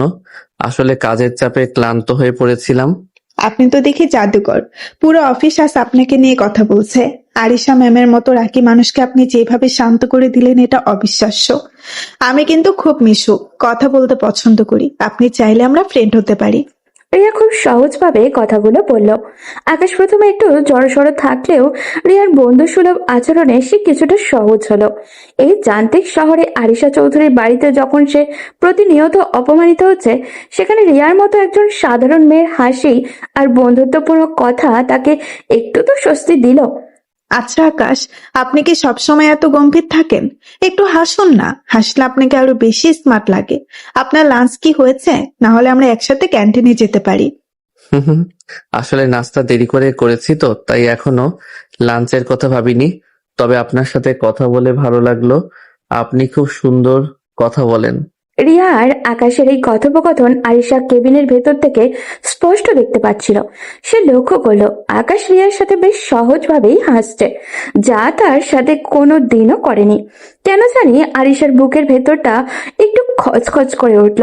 তার মনে হলো রিয়া কেন আকাশের সাথে এত ভাব জমাচ্ছে। আকাশ তো তার কন্ট্রাক্ট হাজবেন্ড। এই রিয়া মেয়েটা তো বড়ই ফাজিল, কাজের সময় ফালতু গল্প করছে কেন? আর আকাশটারই বা কেমন? যার তার সাথে দাঁত বের করে হাসছে। কাল তো অনেক বড় বড় কথা বললো যে ও পরিবার চায়, মায়া চায়, এখন দেখি রিসিপশনিস্টের সাথেও মায়া বাড়াচ্ছে। রিয়া, এটা কি অফিসের আড্ডাখানা? যাও নিজের কাজে ফেরো। আর আকাশ, কাজ শেষ হলে আমার কেবিনে আসো এক্ষুনি। দিনগুলো এখন এক অদ্ভুত ছন্দে কাটছে। বাইরে থেকে দেখলে মনে হয় চৌধুরী ভিলার আকাশে আরিশার দাম্পত্য জীবনে বসন্ত বইছে, কিন্তু ভেতরে ভেতরে চলছে অধিকার আর অস্তিত্বের এক শীতল লড়াই। সকালে নাস্তার টেবিলে আসলাম চৌধুরী সামনে, তারা দুজনে যেন আদর্শ দম্পতি। আকাশ, তোমার টাইটা আজ আবার একটু বাঁকা হয়েছে। কতবার বলবো যে আয়নার সামনে দাঁড়িয়ে পড়বে? না, আমি ঠিক করে দিচ্ছি। আরে, তুমি থাকতে আমার আয়নার কি দরকার? তুমি যখন আছো তখন আমার পরিপাটি হওয়া নিয়ে তো চিন্তাই নেই, তাই না দাদু? তা তো বটেই। তোদের এই খুনসুটি দেখলে মনে হয় যেন আমার হারানো যৌবন ফিরে পাচ্ছি। আকাশ, তোকে পেয়ে আমার নাতনিটা কিন্তু অনেকটা পাল্টে গেছে। আগে তো হাসতেই ভুলে গিয়েছিল। দাদু, তুমি না মাঝে মাঝে বড্ড বেশি বলো। আমি কিন্তু মোটেও পাল্টাইনি, আমি যেমন ছিলাম তেমনই আছি। আকাশ, কফিটা শেষ করো, অফিসের দেরি হয়ে যাচ্ছে। আসলাম চৌধুরীর উপর থেকে হাসলেও মনে মনে সবটাই জানেন। তিনি খুব ভালো করে বুঝতে পারছেন যে এই সবটাই আরিশার সাজানো নাটক আর আকাশের নিখুঁত অভিনয়। তবুও তাদের এই সম্মিলিত প্রচেষ্টা ওনার বেশ ভালোই লাগছে। তিনি মনে মনে ভাবেন, অভিনয় করতে করতে যদি সত্যি মায়ায় পড়ে যায় তবে মন্দ কি। Good morning sir. আজ কিন্তু আপনাকে ব্লু শার্টে একদম হিরো লাগছে। আরিশা ম্যামের চয়েস তো দারুণ বলতে হবে। Good morning Riya. আরিশার চয়েস নয়, এটা আসলে আমার নিজেরই কেনা ছিল। তবে কমপ্লিমেন্টের জন্য থ্যাংক ইউ। তা আজ রিসিপশনে এত ভিড় কেন? আরে ভিড় তো হবেই, সবাই আপনাকে দেখতে চায়। আপনি যে কালকের সেই জটিল অডিট ফাইলটা সলভ করলেন, পুরো অফিসে তো এখন আপনিই talk of the town. By the way, আজ কিন্তু লাঞ্চে আমাকে না বলতে পারবেন না। আমি বাসা থেকে আপনার প্রিয় আলু ভর্তা আর ইলিশ মাছ ভাজি নিয়ে এসেছি। আপনি আমার জন্য বাসা থেকে খাবার নিয়ে এসেছেন? রিয়া, আপনি আসলেই খুব ফ্রেন্ডলি। আমার এই নিঃসঙ্গ জীবনে আপনার মতো একজন বন্ধু পাওয়া সত্যি ভাগ্যের ব্যাপার। ভাগ্যের দোহাই দিবেন না তো। আমি তো শুধু আপনার সাথে একটু সহজ হতে চেয়েছি। এই যে দেখুন, আপনার জন্য একটা স্পেশাল প্যান এনেছি। সাইন করার সময় মনে করবেন ফ্রেন্ডটা গিফট করেছে। আরিশা নিজের কেবিন থেকে কাছের ওপারের এই দৃশ্যটা দেখছিল। আকাশের ঠোঁটের কোণে রিয়ার জন্য যে সহজ হাসিটা দেখা যাচ্ছে সেটা আরিশার জন্য দামি উপটোকন দিয়েও কোনোদিনও পাওয়া যায়নি। আরিশার বুকটা ঈর্ষায় ফেটে যাচ্ছিল। সে ইন্টারকমে চিৎকার করে ম্যানেজারকে ডাকলো। ম্যানেজার চাচা, এই রিসেপশনিস্ট রিয়াকে কি আমি গল্পের জন্য বেতন দেই? দেখুন তো ও আকাশের সাথে কিভাবে গালগপ্প জুড়েছে। আকাশ কি এখানে প্রেম করতে এসেছে নাকি কাজ করতে? মামুনি, রিয়া তো সবার আগেই সাথেই ভালো ব্যাপার করে, আর আকাশ তো এই অফিসে নতুন, ওর তো কাউকে দরকার যে ওকে একটু গাইড করবে। এতে রাগার কি আছে? গাইড করার জন্য আপনি আছেন, আমি আছি, আর ওই রিয়ার মতো একটা সাধারণ মেয়ের সাথে ও অত কিসের হাসাহাসি করছে? ওকে এক্ষুনি আমার রুমে পাঠিয়ে দিন। কিছুক্ষণ পর আকাশ আরিশার কেবিনে ঢুকলো। তার চোখে তখনও রিয়ার সাথে গল্পের রেশটুকু লেগে আছে। ফাইলটা রাখো টেবিলে। আর শোনো আকাশ, তুমি কি ভুলে যাচ্ছ তুমি এখানে কিসের জন্য এসেছো? অফিসের ডেকোরাম বলে একটা জিনিস আছে। ওই রিসেপশনিস্টের সাথে তোমার এত মাখামাখি অফিসের কালচারের জন্য ভালো না। মিস চৌধুরী, আমি আমার কাজ ঠিকঠাক করছি। আর রিয়া শুধু আমার একজন ভালো বন্ধু। কারোর সাথে কথা বলা বা বন্ধুত্ব করা কি এই কন্ট্রাক্টের বাহিরে? আমি তো দাদুর সামনে আপনার সাথেও খুব ভালো অভিনয় করি। তবে অফিসের কলিগের সাথে স্বাভাবিক হতে আপনার সমস্যা কোথায়? সমস্যা আছে, কারণ লোকে জানবে তুমি আমার হাজবেন্ড। আর তুমি যদি একটা সাধারণ রিসেপশনিস্টের সাথে ফ্লার্ট করো তবে সেটা আমার প্রেস্টিজে লাগে। প্রেস্টিজ নাকি হিংসে? মিস চৌধুরী, আপনি কি সত্যি ভয় পাচ্ছেন যে আপনার কন্ট্রাক্ট করা খেলনাটা অন্য কারোর সাথে বেশি ভালো সময় কাটাচ্ছে? আপনি আমাকে কিনেছেন আমার হাসি বা আমার বন্ধুত্বকে নয়। রিয়া আমাকে সম্মান দেয়, মায়া দেয়, যা আপনার ডিকশনারিতে নেই। স্টপ ইট আকাশ, তোমাকে বেশি প্রশ্রয় দেওয়া হয়ে গেছে। মনে রেখো, 1 মাস পর তুমি আমার লাইফ থেকে ভ্যানিশ হয়ে যাবে। তাই কারো সাথে মন দেওয়া নেওয়া করার স্বপ্ন দেখে লাভ নেই। মন দেওয়ার মতো যোগ্যতা আমার নেই মিস চৌধুরী, আমি জানি। তবে মায়া কাটাতে টাকা লাগে না। আমি আমার কাজ করছি, আপনি আপনার ইগো সামলান। আকাশ কেবিন থেকে বেরিয়ে যেতেই আরিশা সোফায় ধপ করে বসে পড়ল। সে বুঝতে পারছে না কেন তার বারবার কান্না পাচ্ছে। সে তো আকাশকে ভালোবাসে না, তবে কেন অন্য কোনো মেয়ের সাথে তাকে দেখলে আরিশার কলিজায় টান লাগে। অন্যদিকে অফিসে রিয়া আর আকাশের বন্ধুত্ব আরো গভীর হতে শুরু করেছে। রিয়া জানে না আকাশের জীবনের আসল সত্যটা কি, কিন্তু সে আকাশকে তার একঘেয়ে জীবনের থেকে এক চিলতে রোদ হিসেবে দেখতে শুরু করেছে। চৌধুরী ভিলার পরিবেশে এখন এক অদ্ভুত পরিবর্তন। যে আরিশা চৌধুরী আকাশকে নিজের ছায়া মারাতে দিত না, সেই আরিশাই এখন ছলে বলে কৌশলে আকাশকে নিজের 24 ঘন্টার সঙ্গী করে তুলেছে। কেন এক অজানা ভয় বা অদৃশ্য টান তাকে আকাশের দিকে বারবার ঠেলে দিচ্ছে। অফিসের কাজ হোক বা বাইরের মিটিং, আরিশার এখন আকাশকে ছাড়া চলেই না। আকাশ, এই ফাইলগুলো নিয়ে এক্ষুনি আমার কেবিনে আসো। নেক্সট প্রজেক্টের প্রেজেন্টেশনটা তোমাকে ছাড়া আমি ফাইনাল করতে পারছি না। মিস চৌধুরী, এই কাজটা তো আপনার অ্যাসিস্ট্যান্টও করতে পারতো। আমাকে অডিট সেকশন থেকে বারবার কল করছে, ওখানে আমার থাকাটা জরুরি। অডিট সেকশনে কে আছে না আছে সেটা দেখার দায়িত্ব আমার। আপাতত তুমি এখানেই বসো, এই কফিটা নাও আর আমাকে এই স্লাইডগুলো বুঝিয়ে দাও। আর হ্যাঁ, তোমার ফোনটা সাইলেন্ট করো। বারবার রিংটোন বাজলে আমার কনসেন্ট্রেশনে নষ্ট হয়। সাইলেন্টই আছে। আসলে রিয়া একটা ফাইল নিয়ে আসছিল, বোধহয় সেই জন্য কল দিয়েছিল। আমি কি একটু বাইরে গিয়ে ওর সাথে কথা বলে আসবো? একদম না, রিয়াকে বলে দাও ফাইলটা রিসেপশনে রাখতে। ওটা পরে দেখা যাবে। তুমি আমার সামনে বসো, আর কাল থেকে আমার যতগুলো আউটডোর মিটিং আছে সবগুলোতে তুমি আমার সাথে যাবে। ড্রাইভারকে বলে দিয়েছি তুমি আর আমি একই গাড়িতে যাব। কিন্তু মিস চৌধুরী, লোকে কি ভাববে? এমপ্লয়িরা তো অলরেডি বলাবলি করছে যে আপনি কেন আমাকে এত প্রায়োরিটি দিচ্ছেন। আমাদের কন্ট্রাক্টের গোপনীয়তা তো এতে নষ্ট হতে পারে। লোকে কি ভাবলো তাতে আমার কিছু যায় আসে না। আরিশা চৌধুরী নিজের ডিসিশন নিজেই নেয়। তোমাকে আমার আশেপাশে থাকলে আমার কাজ করতে সুবিধা হয়, ব্যাস এটাই শেষ কথা। এখন কাজের দিকে ফোকাস করো। আরিশার এই কাজের বাহানা এখন রীতিমতো শিল্পের পর্যায়ে পৌঁছে গেছে। শপিং মলে যাওয়া হোক কিংবা ক্লায়েন্টের সাথে ডিনার, আরিশা সবখানেই আকাশকে সাথে নিয়ে যাচ্ছে। আর অজুহাত একটাই, যে আকাশের বুদ্ধিমত্তা তার কাজে লাগে। কিন্তু আসল কারণটা যে রিয়ার সাথে আকাশের বাড়তে থাকা বন্ধুত্ব আটকানো। সেটা আরিশার নিজের অবচেতন মনও জানে। একদিন অফিসের করিডোরে আকাশের সাথে রিয়া দেখা হয়ে যায়। আকাশ স্যার, আপনাকে তো এখন পাওয়াই যায় না। আরিশা ম্যাম তো আপনাকে একদম নিজের ছায়া বানিয়ে ফেলেছেন। আজ লাঞ্চে কিন্তু আমাদের যাওয়ার কথা ছিল, মনে আছে তো? সরি রিয়া, আরিশা আজ একটা ইমার্জেন্সি মিটিং রেখেছে সিটি ক্লাবে। আমাকে এখনই বের হতে হবে। ইনশাল্লাহ কাল হবে। কালো কি ম্যাম আপনাকে ছাড়বেন? আমার কেন জানি মনে হচ্ছে আরিশা ম্যাম আপনাকে কারোর সাথে শেয়ার করতে চাচ্ছেন না। যাই হোক, সাবধানে যাবেন। রিয়া চলে যেতেই আরিশা পেছন থেকে এসে দাঁড়ালো। তার চোখে মুখে এক রাজকীয় গাম্ভীর্য, কিন্তু ভেতরে এক অজানা অস্থিরতা। আরিশা নিজের বিরক্তি চেপে আকাশের দিকে তাকিয়ে বাইরে যাওয়ার তাগাদা দিল। কথা শেষ হলো? আবার কি আমরা বের হতে পারি? এবার কি আমরা বের হতে পারি? দেরি হলে ক্লায়েন্ট ইমপ্রেসড হবে না। চলো। গাড়ির ভেতরে এখন পিনপতন নীরবতা। আরিশা বারবার আর চোখে আকাশকে দেখছিল। আকাশ জানলার বাইরে তাকে শহরের যান্ত্রিকতা দেখছে। তার শান্ত অবয়ব আরিশার হৃদস্পন্দন বাড়িয়ে দিচ্ছে।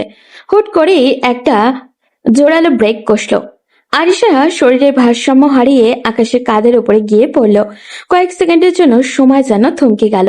মিস চৌধুরী, আপনি ঠিক আছেন তো? লেগেছে কোথাও? না, আমি ঠিক আছি।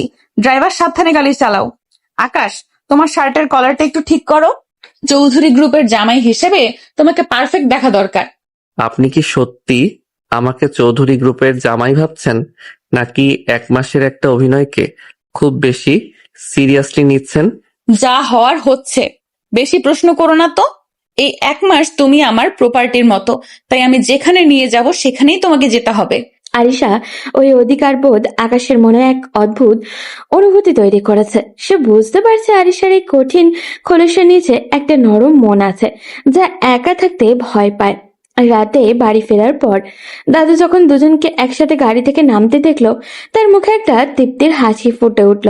কিরে আরিশা, আজ তো তোদের ফিরতে অনেক রাত হলো। খুব কি কাজের চাপ, নাকি নাচ জামাই কিনে শহর ঘুরছিলি? কাজেরই চাপ ছিল দাদু। আকাশ না থাকলে আজ মিটিংটা সামলানো কঠিন হতো। আকাশ, তুমি ফ্রেশ হয়ে নাও, আমি কফি পাঠিয়ে দিচ্ছি। আকাশ নিজের ঘরে চলে গেল। আরিশা দরজার হেলান দিয়ে দাঁড়িয়ে আকাশের যাওয়ার পথের দিকে তাকিয়ে রইল। সে অনুভব করছে আকাশ এখন শুধু তার ক্লায়েন্ট নয়, তার অভ্যাসে পরিণত হয়েছে। যাকে সে দাস হিসেবে এনেছিল, সেই ছেলেই এখন তার মনের সিংহাসনে অলক্ষ্যে জায়গা করে নিচ্ছে। কিন্তু এই পরিবর্তন পরিণাম কি হবে তা কি কেউ ভেবেছে? আরিশার সঙ্গীত কিন্তু এই পরিবর্তনের পরিণাম কি হবে তা ভেবে আরিশা শঙ্কিত। হঠাৎ করে আয়েশা আকাশকে বলে আগামীকাল তার কক্সবাজারে যাবে আনিসার একটা বিজনেস মিটিং এর জন্য। এরপর তারা কক্সবাজারে চলে আসে পরদিন সকালের ফ্লাইটে। আকাশ, ড্রাইভটা চেক করেছো? কক্সবাজারের একটা প্রজেক্ট, আমার ড্রিম প্রজেক্ট। বিদেশি ইনভেস্টররা আজ হোটেলের প্রেজেন্টেশন দেখবে। আমাদের কোনো ভুল করা চলবে না। সব রেডি মিস চৌধুরী। আমি ডাটাগুলো 3 বার ক্রস চেক করেছি। আপনি নিশ্চিন্ত থাকতে পারেন। সমুদ্রের এই নীল জল আর পাহাড়ের মাঝখানে এসেও আপনি শুধু বিজনেস নিয়ে ভাবছেন? একবার জানালার বাইরে তাকিয়ে দেখুন, প্রকৃতি কত সুন্দর। আমার কাছে সাকসেস প্রকৃতির চেয়েও বেশি সুন্দর আকাশ। তবে হ্যাঁ, তোমার কথা শুনে মনে হচ্ছে এখানে এসে অন্তত একবার সমুদ্রের পাড়ে হাঁটা উচিত। মিটিং শেষ হলে বিকেলে কি করা যাবে আমার সাথে? কক্সবাজারে একটি অভিজাত রেস্টুরেন্টের ব্যালকনিতে দাঁড়িয়ে আরিশা আর আকাশ কথাগুলো বলছিল। সমুদ্রের নোনা বাতাস আর ঢেউয়ের গর্জনে আরিশার গাম্ভীর্য যেন কিছুটা শিথিল হয়ে আসছিল। বিকেলের প্রেজেন্টেশন দারুণ সফল হলো। ইনভেস্টররা আকাশের বুদ্ধদীপ্ত উত্তরের প্রশংসা করে ডিল ফাইনাল করলো। আরিশার চোখে তখন এক অদ্ভুত তৃপ্তি। সন্ধ্যা নামতেই আরিশা সাধারণ একটি হালকা নীল শাড়ি পরে আকাশের সামনে এসে দাঁড়ালো। আপনাকে আজ খুব অন্যরকম লাগছে মিস চৌধুরী। এই কাঠখোট্টা বিজনেসম্যান আরিশার ভেতরে যে এমন স্নিগ্ধ একজন মানুষ আছে, তা হয়তো আজ সমুদ্র না থাকলে জানাই হতো না। বিকেলে কি যাবে আমার সাথে? বেশি প্রশংসা করতে হবে না, চলো বিচে যাই। সাগরের গর্জন খুব কাছ থেকে শোনার ইচ্ছে করছে আজ। সাগরের বালুতে তারা দুজনে পাশাপাশি হাঁটছিল। আকাশের পা ছুঁয়ে যাওয়ার ঢেউগুলো যেন তার মনের দূরত্ব কমিয়ে দিচ্ছিল। হাঁটতে হাঁটতে আরিশা হঠাৎই থেমে গেল। সে আকাশের দিকে তাকিয়ে দেখলো আকাশ খুব শান্তভাবে দিগন্তের দিকে তাকিয়ে আছে। আরিশার মনে হলো এই ছেলেটার সাথে থাকলে পৃথিবীটা কত সহজ হয়ে যায়। আকাশ, তুমি এখন এই 1 মাস শেষ করে চলে যাবে, তখন তোমার কি আমার কথা মনে পড়বে নাকি 50 লাখ টাকা পেয়ে এই অভাগা আরিশাকে এক নিমেষে ভুলে যাবে? টাকা দিয়ে সময় কেনা যায় মিস আরিশা, কিন্তু স্মৃতি মোছা যায় না। আপনি আমাকে দাস বানিয়ে এনেছিলেন ঠিকই, কিন্তু আপনার এই নিঃসঙ্গতা আমি অনুভব করতে পারি। আপনার এই মায়া মাখা মুখটা ভুলে যাওয়া হয়তো আমার পক্ষে সম্ভব হবে না। তুমি জানো আকাশ, আজ পর্যন্ত কেউ আমাকে এভাবে বুঝতে চেষ্টা করেনি। সবাই আমার টাকা আর ক্ষমতা দেখেছে, কিন্তু তুমি আমাকে একজন মানুষ হিসেবে দেখেছো। কেন তুমি এত ভালো? কেন তোমাকে অবহেলা করা যায় না? সাগরের বাতাসের বেগ বাড়ছিল। আকাশে তখন মেঘের আড়ালে চাঁদ উঁকি দিচ্ছে। আরিশার চোখের কোণে চিকচিক করছিল নোনা জল। হঠাৎই সে আবেগপ্রবণ হয়ে আকাশের হাতটা খুব শক্ত করে ধরল। আকাশ চমকে উঠল, কিন্তু হাত সরিয়ে নিল না। আরিশার শরীরের কাঁপন আকাশ অনুভব করতে পারছিল। আকাশ, আমি আসলে খুব একা। এই বিশাল সাম্রাজ্য দিয়ে আমি কি করব যদি আমার কথা শোনার মতো কেউ পাশে না থাকে?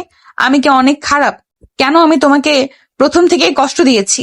আপনি খারাপ নন আরিশা, আপনি আসলে ভালোবাসা পেতে ভয় পান, তাই অহংকারের আড়ালে নিজেকে লুকিয়ে রাখেন।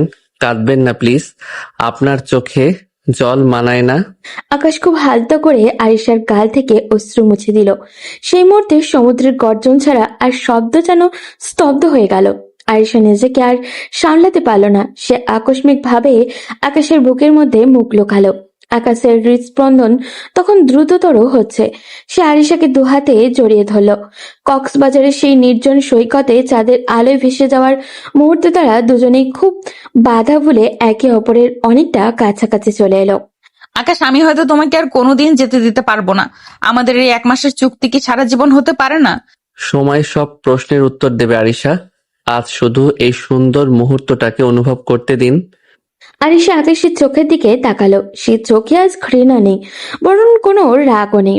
আজ শুধু এক গভীর মুগ্ধতা। সাগরের ঢেউ এসে আছড়ে পড়েছিল তাদের পায়ের কাছে, আর তাদের মনের গভীরে বয়ে যাচ্ছিল অনুভূতির এক প্রলয়কারী ঝড়। আরিশা চৌধুরীর মতো কঠিন হৃদয়ের নারী আজ এক এতিম ছেলের ভালোবাসার কাছে সম্পূর্ণ আত্মসমর্পণ করলো।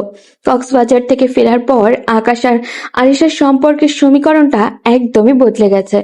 আরিশার সেই কঠিন ব্যক্তিত্ব এখন আকাশের সামনে এলেই তাসের ঘরের মতো ভেঙে পড়ে। তাদের মধ্যে এখন আর সেই মালিক আর দাসের দূরত্ব নেই। দেখতে দেখতে চুক্তির 25তম দিন কেটে গেল।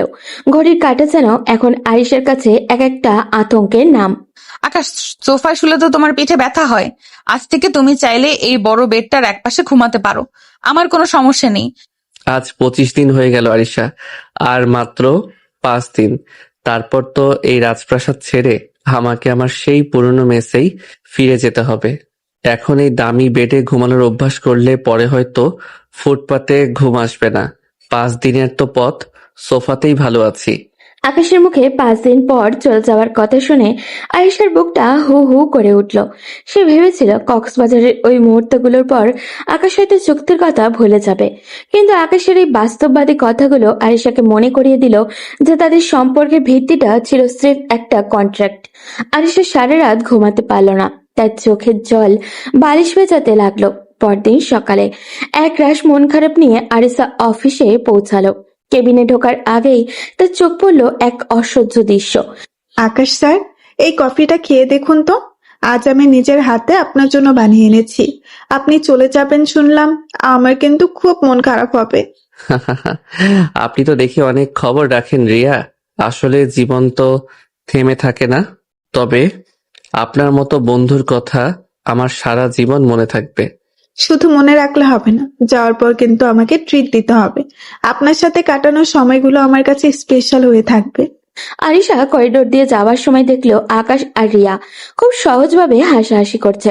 আরিশার মনে হলো কেউ যেন তার কলিজায় গরম লোহা দিয়ে ছ্যাঁকা দিচ্ছে। সে নিজের ইগো সামলাতে না পেরে কাজ ফেলে সোজা বাড়িতে চলে আসলো। আসলাম চৌধুরী ড্রয়িং রুমে বসে পত্রিকা পড়ছিলেন। নাতনিকে দেখে অসময়ে এভাবে অগ্নিশর্মা হয়ে ফিরতে দেখে তিনি বেশ অবাক হলেন। কিরে আরিশা, অফিস থেকে এই অসময়ে চলে এলি যে? শরীর খারাপ নাকি? আর তোর মুখটা এমন তপ্ত দুপুরের মতন লাল হয়ে আছে কেন? দাদু, আমার সামনে এখন কারো কথা বলবে না। আমি আমার রুমে যাচ্ছি, কেউ যেন আমাকে ডিস্টার্ব না করে, বিশেষ করে ওই আকাশ যেন আমার ছায়া না মারায়। আরিশা গটগট করে সিঁড়ি বেয়ে উপরে উঠে নিজের রুমের দরজাটা সহজ জোরে বন্ধ করে দিল। আসলাম চৌধুরী কিছুক্ষণ থতমত খেয়ে বসে রইলেন। তিনি বুঝতে পারলেন ডাল মে কুছ কালা হে। তিনি কালক্ষেপণ না করে ম্যানেজারকে ফোন দিলেন। ম্যানেজার, অফিসে কি কিছু হয়েছে? আরিশা হঠাৎ পাগলের মতন রিয়াক্ট করছে কেন? ও তো মাত্রই বাড়ি ফিরলো। বড় সাহেব, আমি তো বুঝতে পারছি না কি বলবো।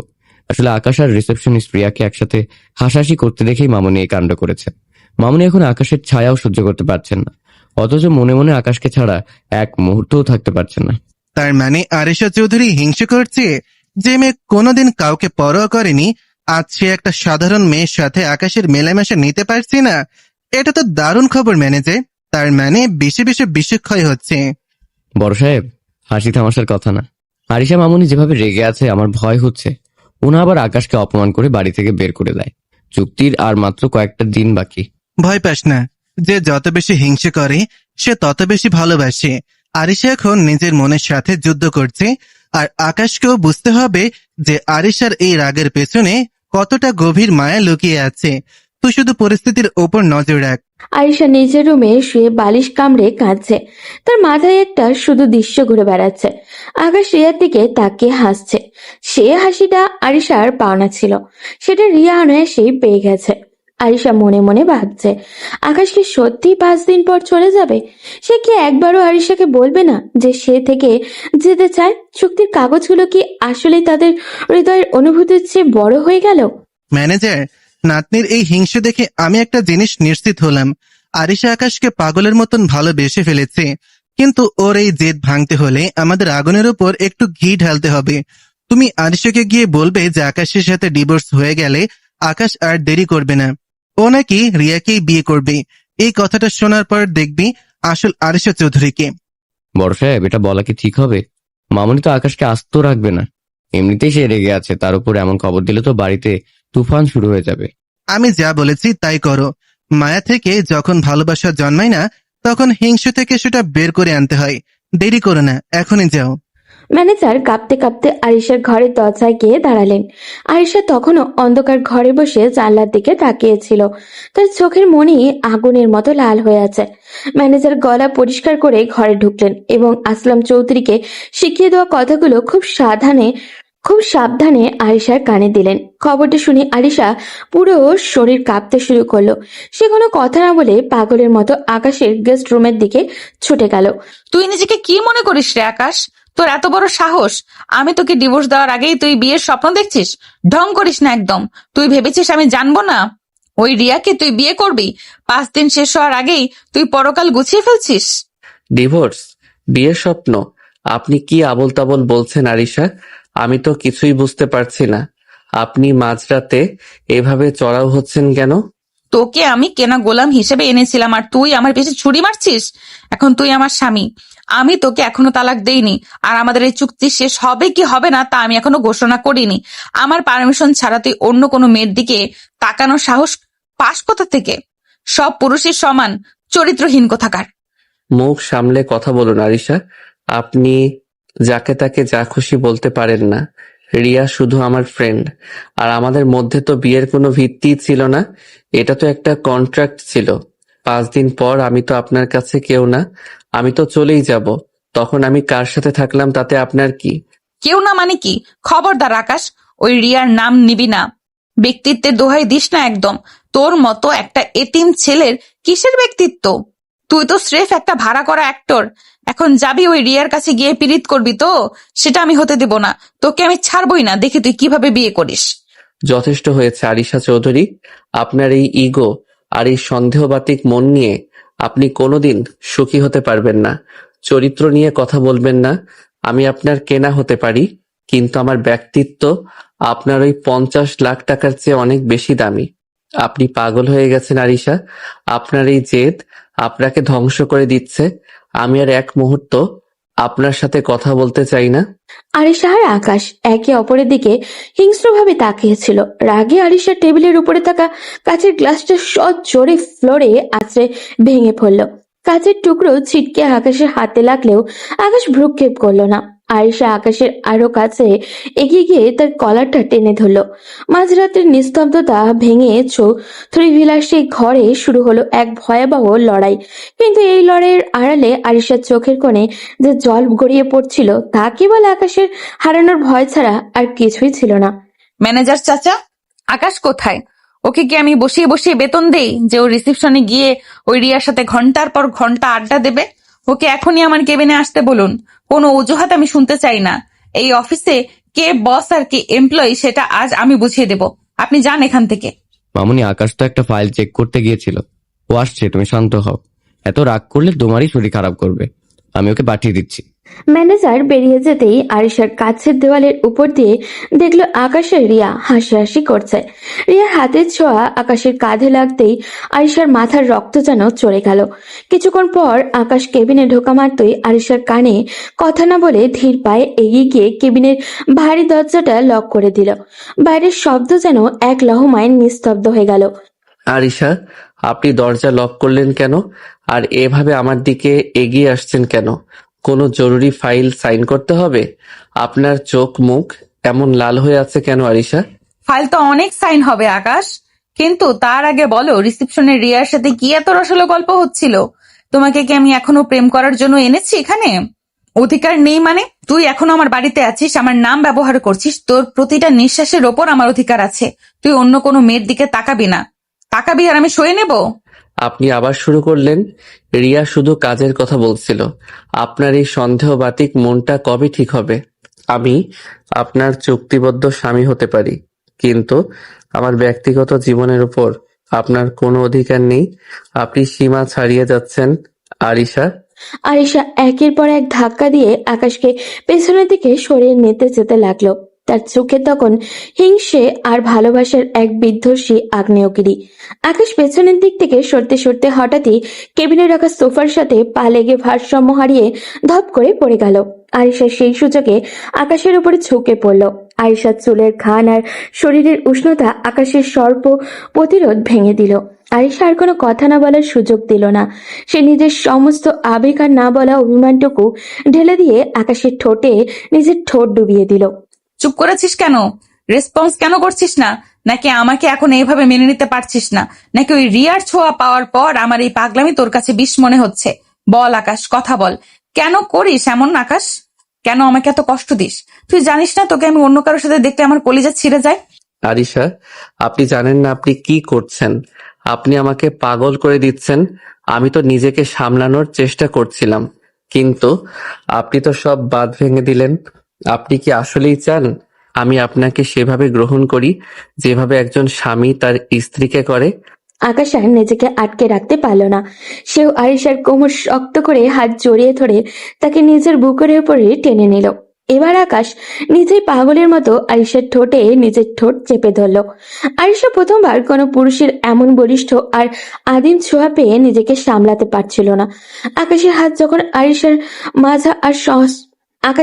যখন আরিশার কোমর আর স্পর্শকাতর জায়গাগুলোতে বিচরণ করতে লাগলো, আরিশার সারা শরীরে বিদ্যুৎ খেলে গেল। তার সমস্ত দম্ভ আর আভিজাত্য যেন এই এক চিলতে আগুনের কাছে আত্মসমর্পণ করলো। আমাকে ছেড়ে যাবি না তো আকাশ? এই 5 দিন শেষ হওয়ার পর তুই কি আমাকে এই নরকে একা রেখে চলে যাবি? আমি তোকে ছাড়া বাঁচতে পারবো না আকাশ। আমি আজ স্বীকার করছি, আমি তোর কাছে হেরে গেছি। আপনার এই পাগলামি আমাকে আপনার মায়ায় চিরতরে বেঁধে ফেলেছে আরিশা। আমি জানতাম না এই কঠিন হৃদয়ের নিচে এতটা প্রেম জমা ছিল। আজ থেকে আপনি শুধু আমার আর আমি শুধু আপনার। কোনো চুক্তি আমাদের আলাদা করতে পারবে না। আমি থাকবো তোমার এই এলোমেলো জীবনটা গুছিয়ে দেওয়ার জন্য। আমি থাকবো। কেবিনের ভেতরে তখন সময় থমকে আছে। বাইরে পৃথিবীর ব্যস্ততা থাকলেও ভেতরে দুটি অশান্ত হৃদয় একে অপরের উষ্ণতায় শান্ত হচ্ছিল। আরিশার এলোমেলো হয়ে যাওয়া চুল আর আকাশের ঘামার্ত ললাট সাক্ষ্য দিচ্ছিল যে আজ থেকে তাদের সম্পর্কের কন্ট্রাক্টটা হৃদয়ের দলিল হয়ে গেছে। আরিশা আর বুঝতে পারলেও ক্ষমতা দিয়ে পৃথিবী জয় করা গেলেও মায়া আর তীব্র আকর্ষণ দিয়ে একজন মানুষের আত্মা জয় করা যায়। কেবিনের ভেতরে তখন আবেগ আর উষ্ণতার এক চূড়ান্ত মুহূর্ত বইছিল। ঠিক সেই সময় হঠাৎই দরজায় সজোরে টোকা পড়ার শব্দে দুজন যেন আকাশ থেকে আছড়ে পড়ল। আরিশা আর আকাশ এক ঝটকায় একে অপরের থেকে আলাদা হয়ে ছিটকে দুদিকে সরে গেল। দুজনের অবস্থান তখন ভীষণ বিধ্বস্ত। আরিশার পরনের ফর্মাল শার্টের ওপরে বোতামগুলো খোলা, ইন করা শার্ট বের হয়ে এসেছে আর দামি ব্লেজারের মাঝের উপরে পড়ে আছে। মেঝের উপরে পড়ে আছে। তার চুলগুলো এলোমেলো হয়ে মুখের উপরে এসে পড়েছে আর চোখের কাজল লেপ্টে একাকার। আর আকাশ শার্টের অবস্থা করুন। সে হাঁপাতে হাঁপাতে নিজেকে সামলানোর চেষ্টা করছে। আকাশ, আমার অবস্থা দেখো, ব্লেজারটা মেঝের উপর পড়ে আছে, শার্টের এই অবস্থা। বাইরের কেউ যদি আমাদের এই অবস্থায় দেখে তবে সম্মান সব ধুলোয় মিশে যাবে। আমি কি করব এখন? দাদুকে মুখ দেখাবো কি করে? আরিশা, প্যানিক করবেন না, একদম না। আপনি আগে ব্লেজারটা তুলুন, শার্টটা ঠিক করে ওয়াশরুমে যান। আমি দরজা খোলার আগে সময় নিচ্ছি, প্লিজ কুইক। আরিশা মেঝের উপর থেকে নিজের ব্লেজারটা তুলে নিয়ে করুণ চোখে আকাশের দিকে তাকালো। সে কাঁপতে কাঁপতে ড্রেসিং এ ঠিক করার চেষ্টা করছে। আকাশ আরিশার অসহায়ত্ব বুঝতে পেরে চোখের ইশারায় কেবিনের ভেতরে ওয়াশরুমের দিকে ইশারা করলো। আরিশা দ্রুত শার্টের বোতামগুলো আটকাতে আটকাতে ওয়াশরুমের ভেতরে ঢুকে গেল। আকাশ একটা দীর্ঘশ্বাস ফেলে নিজের শার্টের হাতা ঠিক করে আর চুলগুলো হাত দিয়ে আঁচড়ে নিয়ে ধীর পায়ে গিয়ে কেবিনের দরজা খুলে দিল। সামনে ম্যানেজারকে দেখে আকাশ একটু অদ্ভুত অপ্রস্তুত হাসি দিল। আকাশ, দরজা লক করা ছিল কেন? আর তোমার কপালে তো ঘাম কেন? আরিশা মামুনি কোথায়? ওনার সাথে একটা খুব আর্জেন্ট ফাইলে সই লাগবে। ওহ, ম্যানেজার চাচা আপনি? আসলে ম্যাম একটু ফ্রেশ হতে ওয়াশরুমে গিয়েছেন। আর বুঝতেই তো পারছেন অফিসের এসির অবস্থা একদম ভালো না, খুব গরম লাগছিল। আপনি ভেতরে আসুন। ম্যানেজার কেবিনে ঢুকে চারিদিকে সন্নিগ্ধ দৃষ্টিতে তাকাতে লাগলেন। সোফাটা এলোমেলো হয়ে আছে আর কার্পেটের উপরে আরিশার চুলের পিন পড়ে থাকতে দেখে তিনি কিছুটা থমকে গেলেন। ম্যানেজার যখন আরো সামনে এগিয়ে মেঝের দিকে তাকাতে যাচ্ছিলেন, আকাশ বুঝতে পারল এখনই ওনার ফোকাস অন্যদিকে সরাতে হবে। সে হুট করে অদ্ভুত আর আবল তাবল প্রশ্ন করতে শুরু করলো। আচ্ছা ম্যানেজার চাচা, আপনি কি কখনো ভেবেছেন যে পৃথিবীর সব মানুষ যদি একদিন হঠাৎ করে উল্টো হয়ে হাঁটতে শুরু করে, তবে কি আমাদের অফিসের সিলিং ফ্যানগুলো মেঝেতে লাগাতে হবে? সুতো কি তখন আমরা গ্লাভস হিসেবে হাতে পরবো? কি বলছো আকাশ? তোমার কি মাথা ঠিক আছে? আমি অফিসের ফাইলের কথা বলছি আর তুমি উল্টো হয়ে হাঁটার গল্প করছো কেন? তোমার চোখ মুখ তো দেখি কেমন লাল হয়ে আছে। আরে চাচা, এটা একটা সাইকোলজিক্যাল প্রশ্ন। আর একটা কথা বলুন তো, সমুদ্রের সব জল যদি একদিন হঠাৎ স্ট্রবেরি জুস হয়ে যায়, তবে কি মাছগুলো সব মিষ্টি হয়ে যাবে? আপনি কি কখনো মিষ্টি ইলিশ মাছের কথা কল্পনা করেছেন? ইলিশ মাছের সাথে চিনি খেলে কেমন লাগবে বলুন তো? আকাশ, তুমি কি আজ অসুস্থ নাকি আরিশা মামুনি তোমাকে বেশি বকাঝকা করেছে? এসব কি পাগলের মতো কথা বলছো? তোমার পালস তো মনে হচ্ছে অনেক ফাস্ট। আমি একদম ফিট চাচা। আসলে আমি ভাবছিলাম যে বিড়াল যদি কথা বলতে পারত, তবে কি তারা আমাদের ইনক্রিমেন্টের জন্য সুপারিশ করত? আপনি কি কখনো কোনো বিড়ালের ইন্টারভিউ নিয়েছেন? বিড়ালরা কি অ্যাকাউন্টিং এ ভালো হয়? ম্যানেজার আকাশের এই অর্থহীন কথা শুনে নিজের কপালে হাত দিলেন। তিনি ভাবলেন আকাশ হয়তো কাজের প্রেসারে পুরোপুরি মানসিক ভারসাম্য হারিয়ে ফেলেছে। তিনি আর কেবিনের পরিবেশ নিয়ে সন্দেহ করার কথা ভুলে গিয়ে আকাশকে শান্ত করার চেষ্টা করতে লাগলেন।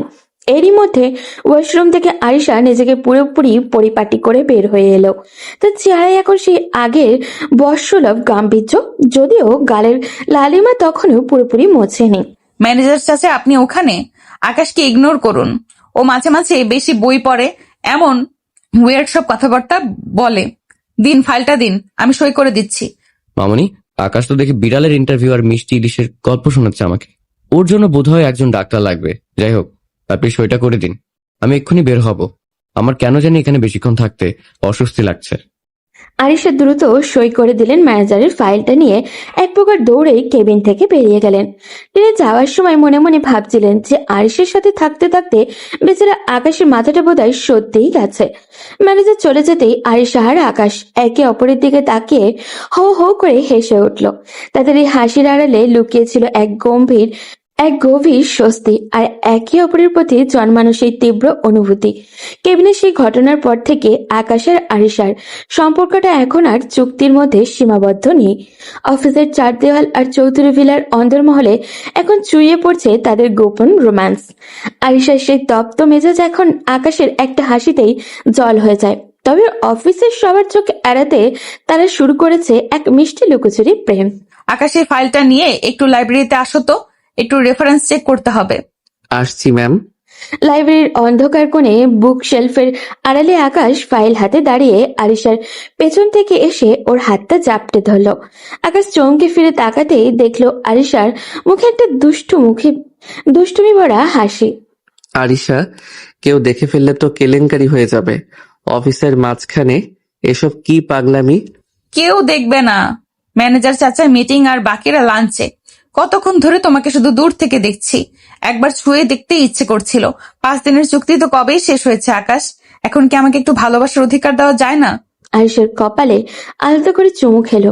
অধিকার তো তুমি সেদিনই আদায় করে নিয়েছো, যেদিন আমার কলার ধরেছিলে। এখন চলো এখান থেকে বের হই, কেউ দেখলে কিন্তু দাদুর কানে খবর চলে যাবে। এই লুকোচুরি শুধু অফিসেই নয়, বাড়িতেও চলতে থাকে। গভীর রাতে সবাই যখন ঘুমিয়ে পড়ে, আরিশা পা টিপে টিপে আকাশের গেস্ট রুমে চলে আসে। কখনো আইসক্রিম শেয়ার করে, তো আবার কখনো বা জানলার পাশে বসে চাঁদের আলোয় গল্প করে রাত পার করে দেয় ওরা। আয়েশা বুঝতে পারে এই লুকোচুরি আর ভালো লাগছে না ওদের। সে চায় আকাশকে বুক ফুলিয়ে নিজের স্বামী হিসেবে পরিচয় দিতে। পরদিন সকাল, আয়েশার সোজা আসলাম চৌধুরীর রুমে গিয়ে দাঁড়ালো। দাদু, তোমার সাথে আমার একটা সিরিয়াস কথা আছে। আমি আর লুকোচুরি করতে চাই না। আমি আকাশকে সামাজিকভাবে বিয়ে করতে চাই, সবাইকে জানিয়ে ধুমধাম করে। কি বললি তুই? তুই তো আকাশকে স্রেফ একটা কন্ট্রাক্ট হিসেবে এনেছিলি, হঠাৎ সামাজিক বিয়ের সিদ্ধান্ত কেন? তুই কি এই এতিম ছেলেটার সাথে সারা জীবন কাটাতে পারবি? পারবো দাদু, ও এতিম হতে পারে কিন্তু ওর মনটা অনেক বড়। ও আমাকে মানুষ হিসেবে চিনতে শিখিয়েছে। ওর মেধা আর ওর ভালোবাসা আমার জেদকে হারিয়ে দিয়েছে।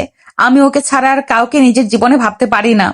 আমি তো জানতামই যে তোদের এই নাটক একদিন সত্যি হবে। ম্যানেজার আমাকে সব খবরই দিত। তুই রাজি ছিলি না বলেই আমি চুপ ছিলাম। আর যখন তুই নিজে থেকে এসেছিস, তখন আমি না বলি কি করে? আমি তো চাই আমার নাতনি সুখে সংসার করুক। আসলাম চৌধুরী অনুমতি পাওয়ার পর চৌধুরী ভিলায় শুরু হলো সাজো সাজো রব। পুরো শহরকে জানিয়ে দেওয়া হলো আজ আরিশা চৌধুরীর বিয়ের খবর। ধুমধাম করে সাজানো হলো পুরো বাড়ি। হলুদ থেকে শুরু করে বিয়ের অনুষ্ঠান সবখানেই ছিল রাজকীয়তার ছোঁয়া। আজ থেকে তুমি আর ভাড়া করা অভিনেতা নও আকাশ। আজ থেকে তুমি এই সাম্রাজ্যের আর আমার হৃদয়ের সত্যিকারের রাজা। আর আপনি আমার চিরকালের অহংকারী রানী। তবে মনে রাখবেন, আমি কিন্তু আপনার টাকা দেখে আসিনি। আমি এসেছি এই কঠিন হৃদয়ের আড়ালে লুকিয়ে থাকা ছোট্ট মেয়েটার খোঁজে। আকাশ আর আরিশা যখন একে অপরের দিকে তাকালো, তখন তাদের চোখে ছিল আগামী দিনের সোনালী স্বপ্ন। আসলাম চৌধুরী দূরে দাঁড়িয়ে তৃপ্তির হাসি হাসছিলেন। ম্যানেজার চাচার চোখেও ছিল আনন্দের পানি। রিয়াও সে দূরে থেকে আকাশকে দীর্ঘশ্বাস ফেলেও তাদের জুটির জন্য শুভকামনা জানালো। এতিম আকাশ আজ সত্যি কোটিপতি বর হলো, তবে সম্পদের জন্য নয়, ভালোবাসার ঝড়ে। পুরো চৌধুরী ভিলা আজ আলোকসজ্জা ঝলমল করছে। গেট থেকে শুরু করে মূল ফটক পর্যন্ত সাদা ও গোলাপি রঙের গোলাপের সমারোহ। আজ আরিশা চৌধুরী আর আকাশের সামাজিকভাবে বিয়ের দিন।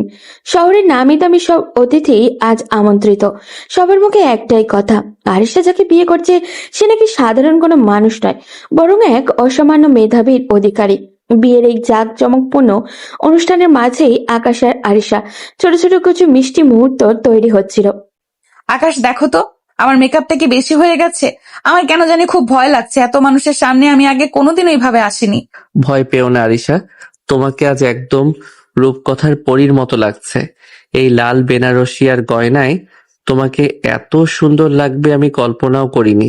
আমার দিকে তাকাও, মনে করো এখানে আমরা দুজন ছাড়া আর কেউ নেই। তুমি যখন পাশে থাকো তখন পৃথিবীটা অনেক বেশি নিরাপদ মনে হয়। আমি ভাবি যদি ওই দিন তোমাকে চুক্তিতে সই না করাতাম, তবে কি আজ আমরা এই জায়গায় দাঁড়াতে পারতাম? বিয়ের আসরে কাজী সাহেব আসতেই পুরো বাড়ি নিস্তব্ধ হয়ে গেল। আসলাম চৌধুরী আকাশের কাঁধে হাত রেখে তাকে আসরে নিয়ে আসলেন। আরিশা তখন পর্দার আড়ালে বসে কাঁপছিল। যখন আকাশ কবুল বলল, তখন আরিশার মনে হলো তার জীবনের দীর্ঘদিনের একাকিত্ব আজ ঘুচে গেল বোধহয়। এরপর আরিশা কবুল বলার পালা। কম্পিত কণ্ঠ সে যখন 3 বার কবুল বলল, তখন উপস্থিত সবাই হাততালি দিয়ে তাদের অভিনন্দন জানালো। আকাশ, আমি আজ আমার জীবনের সবচেয়ে মূল্যবান সম্পদ তোর হাতে তুলে দিলাম। আমি জানি আরিশা একটু জেদি, কিন্তু ওর মনটা কাচের মতন স্বচ্ছ। তুই ওকে আগলে রাখিস। আজ থেকে তুই শুধু আমার নাত জামাই না, আমার নিজের নাতি হিসেবেই মেনে নিলাম। এই এতিম কথাটা যেন আর কোনোদিন তোর মনে না আসে। এই বাড়িটা এখন তোরও। দাদু, আমি হয়তো এতিম হয়ে পৃথিবীতে এসেছিলাম, কিন্তু আজ আপনার মতো অভিভাবক আর আরিশার মতো জীবন সঙ্গিনী পেয়ে আমি পৃথিবীর সবচেয়ে ধনী মানুষ হয়ে গেছি। কথা দিচ্ছি দাদু, আপনাদের এই বিশ্বাস আমি কোনোদিন ভাঙতে দেব না। বিয়ের আনুষ্ঠানিকতা শেষ করে আকাশ আর আয়শা যখন পাশাপাশি বসলো, তখন ম্যানেজার চাচা একগাল হাসি নিয়ে এগিয়ে আসলেন। তার পেছনেই ছিল রিয়া। রিয়া আজ খুব সুন্দর করে একটা নীল শাড়ি পরে এসেছে। সে আকাশের সামনে এসে একগুচ্ছ ফুল বাড়িয়ে দিল। অভিনন্দন আকাশ স্যার আর আলিশা ম্যাম, আপনি আসলেই খুব লাকি। আকাশের মতো একজন মানুষকে জীবনসঙ্গী হিসেবে পাওয়া ভাগ্যের ব্যাপার। আপনারা সারা জীবন খুব সুখে থাকবেন। ধন্যবাদ রিয়া।